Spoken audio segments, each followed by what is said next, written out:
Assalamualaikum warahmatullahi wabarakatuh. Nama saya Dika Indriana dari kelas 12 akuntansi 2, nomor absen 5. Pertanyaan pertama, berikan pendapatmu, pernahkah kamu melanggar hak dan mengingkari kewajiban? Berikan contohnya beserta penjelasan. Jawaban saya adalah iya, saya pernah melakukannya. Untuk yang melanggar hak, yang pertama, mengambil uang bagian adik. Pada saat Hari Raya Idul Fitri, saya berkunjung ke rumah saudara saya.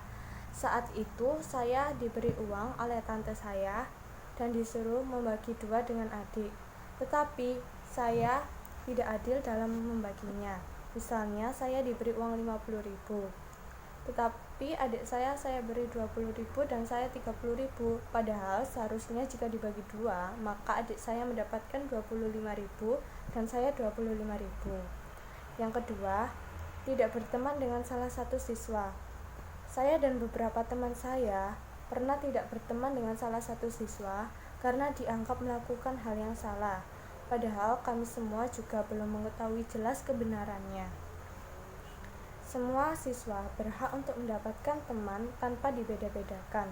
Tetapi, jika kita mengetahui jelas bahwa teman kita melakukan sesuatu yang salah, maka kita perlu mengingatkannya. Yang ketiga, meminjam pulpen adik dan tidak mengembalikannya. Pada saat saya mengerjakan tugas, pulpen saya tiba-tiba habis, lalu saya meminta izin kepada adik saya untuk meminjam pulpen. Setelah tugas saya selesai, saya lupa tidak mengembalikannya, dan akhirnya saya memakainya terus-menerus hingga isi pulpen tersebut habis. Untuk yang mengingkari kewajiban, yang pertama, terlambat mengumpulkan tugas sekolah. Saya pernah terlambat mengumpulkan tugas sekolah karena mengalami kesulitan dalam mengerjakannya. Jadi saya kesampingkan dan mengerjakan tugas yang mudah terlebih dahulu, hingga akhirnya saya terlambat mengumpulkan tugas tersebut. Yang kedua, menunda pembayaran uang kas. Waktu SMP, saya pernah menunda membayar uang kas hingga menumpuk. Padahal, membayar uang kas tepat waktu adalah kewajiban bagi kita sesuai dengan peraturan kelas yang ada pada saat itu. Yang ketiga, saat pandemi, saya pernah tidak mematuhi protokol kesehatan. Pada saat pandemi virus COVID-19 ini, saya pernah keluar rumah dan pergi ke suatu tempat tanpa menggunakan masker, yang seharusnya dianjurkan bagi semua orang untuk menggunakannya dan mematuhi protokol kesehatan lainnya untuk meminimalkan penyebaran virus COVID-19. Pertanyaan kedua, berikan pendapatmu, upaya apa yang harus dilakukan individu agar tidak terjadi pelanggaran hak dan pengingkaran kewajiban, baik untuk diri sendiri maupun untuk orang lain?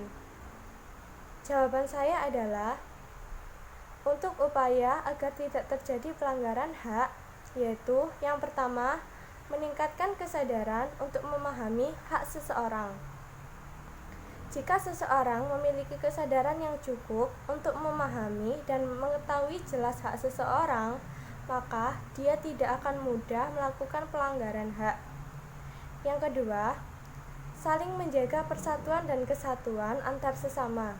Dengan saling menjaga persatuan dan kesatuan antar sesama, kita bisa menciptakan suasana aman, nyaman, tentram, dan tidak akan mudah melakukan pelanggaran hak karena setiap orang menunjukkan sikap solidaritas, setia kawan, dan toleransi yang tinggi.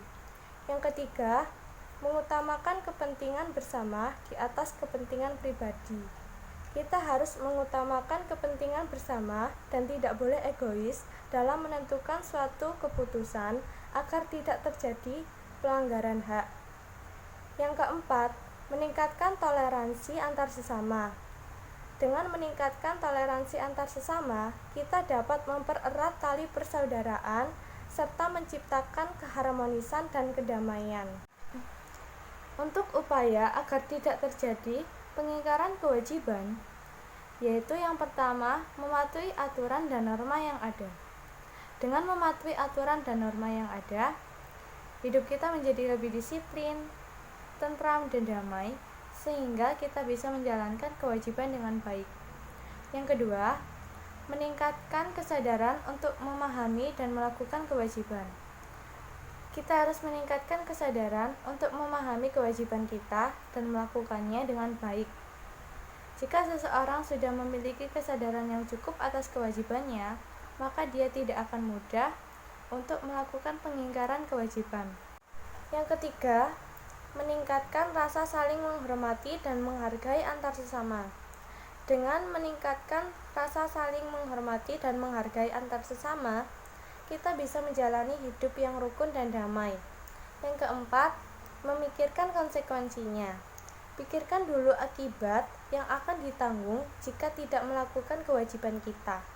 Jika seseorang mengetahui akibatnya, maka dia tidak akan melakukan pengingkaran kewajiban. Sekian dari saya. Mohon maaf bila ada salah kata.